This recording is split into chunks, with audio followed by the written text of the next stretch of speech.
Estamos de volta com Religare, Conhecimento e Religião. Hoje nós estamos conversando aqui sobre diálogo interreligioso. A minha convidada é Rita Macedo Grassi, ela é mestra em Ciências da Religião pela PUC Minas. Bom, você estava falando, a gente estava falando no final da fundação Sim. do Raimon Panikkar e da sua colaboração. Sim. Né? Você, ao longo do mestrado, construiu essa relação Sim. com a fundação e hoje você é uma das colaboradoras. Sim, a gente organizou, né, um simpósio sobre o centenário do Raimon Panikkar, né, juntamente com a FAGE, né, PUC Minas, o Programa de Ciência da Religião da PUC Minas com a FAGE. E aí nós tivemos a grande honra de receber a Milena aqui, né, que é discípula, editora de Panikkar, tradutora. E a partir daí a gente estreitou os laços de amizade, de parceria. E agora, em julho, vou estar indo para lá para a gente fazer um trabalho de revisão, de tradução da Opera Omnia e também de experiência, da experiência Sim. que eles faziam junto com o Panikkar de diálogo interreligioso, que eu Sim. pretendo continuar agora. Eu me lembro da Milena, né, como eu disse, né, por aproximação, né, com esse autor catalão que eu mantenho contato no grupo de pesquisa, e foi quando eu também conheci a Milena Carrara, ela falando da expectativa dela do Panikkar ser mais lido, mais conhecido Sim. na América Latina, né, e particularmente também no Brasil.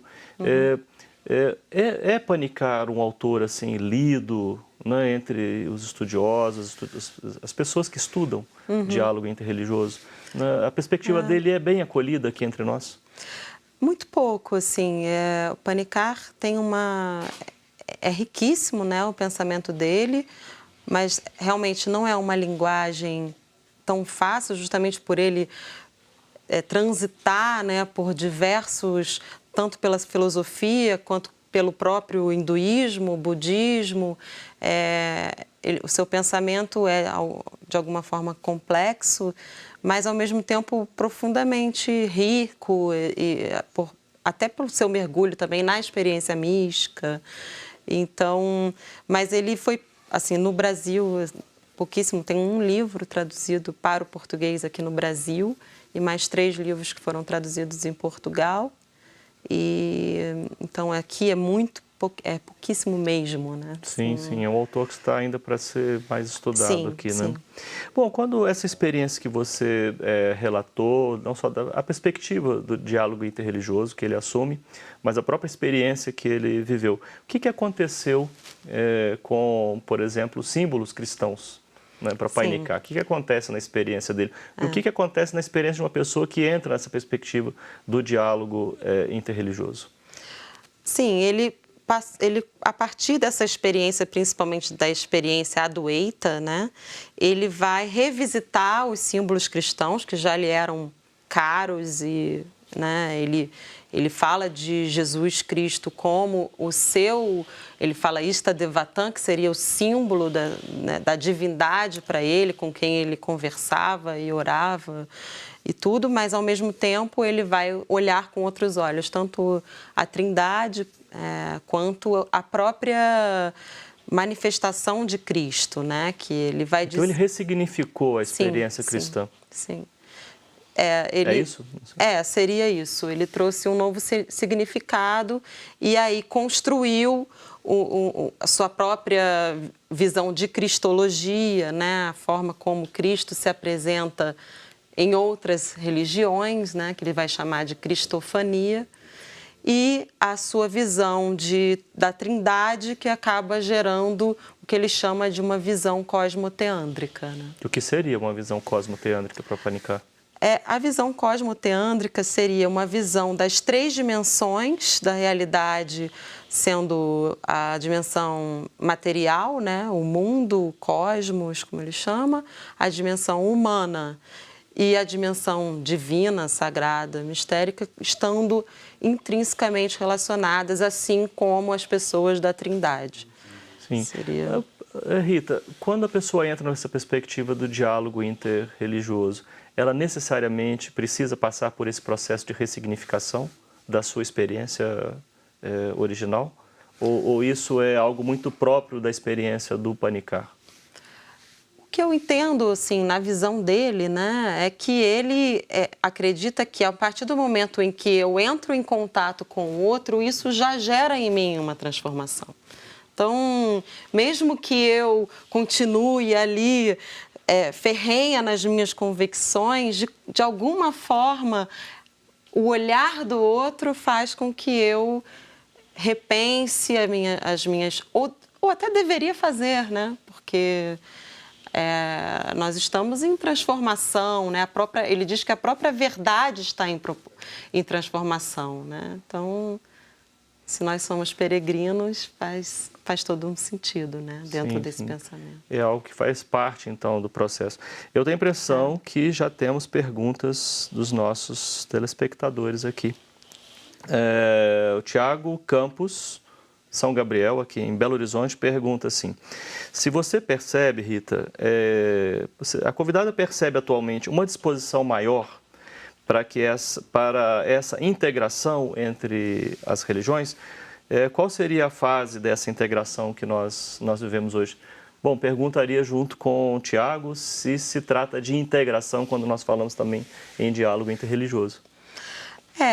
Não seria...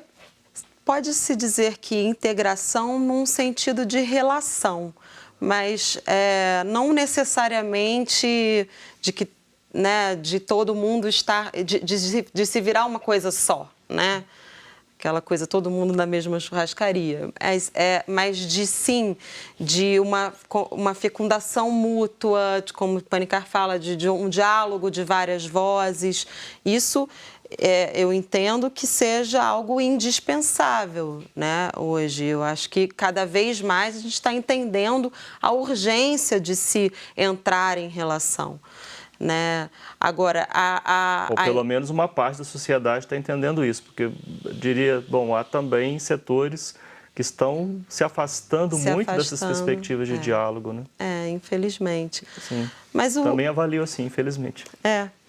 Mas eu acho que os próprios conflitos internacionais, as situações que a gente tem visto, que a gente tem vivido, de alguma forma nos obrigam a pensar, até por uma questão de segurança, né? Sim. Em como entrar em diálogo. Olha, o Jefferson Santana, de Três Marias, ele também comenta algo bem nessa linha que a gente falava ainda há pouco. No Brasil, percebe-se o aumento do conservadorismo, tanto político quanto religioso. Como esse crescimento pode interferir no diálogo com outras religiões? Pode interferir muito, né? Se não houver também uma contrapartida, né? Uma resistência, digamos assim, estarmos conscientes de que essas forças existem, que elas estão presentes e cada um de nós trabalhar num sentido de promover diálogos, de incluir, né? De trazer para junto aqueles que estão sendo, de uma certa forma, banidos da sociedade, né? Porque isso tem acontecido, a gente vê relatos diários, né? Sim.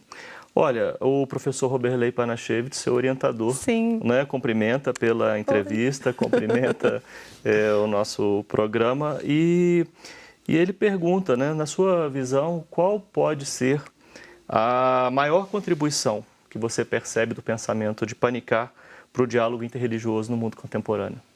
Já mandou uma pergunta difícil, né? Pois assim. Orientador, né? Não, eu acredito que a maior contribuição de Panikkar nessa visão e aí eu vou, enfim, quando ele fala do amor, né? Panikkar acredita que o amor ele tem que estar alinhado ao conhecimento. Então, a partir do momento em que eu vou para o encontro com o outro, existe um conhecimento que é um conhecimento amoroso, deveria ser uma abertura ao outro, né? Que não adianta você ir para um diálogo apenas no nível dialético, que ele precisa ser dialógico e ele precisa estar nesse nível do cuidado, da hospitalidade.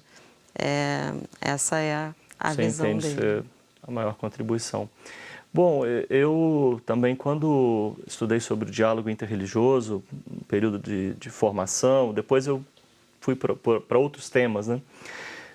Mas eu me lembro também de uma reação, em particular, a essa perspectiva de diálogo que o Raymond Panikkar representa. O que você atribui, não é, essa reação no âmbito assim, dos modelos sobre diálogo interreligioso, essa reação de boa parte, né, de pessoas mesmo da teologia do diálogo interreligioso, né, assim, uma reserva com relação à proposta de Panikkar? Eu vejo duas coisas nisso.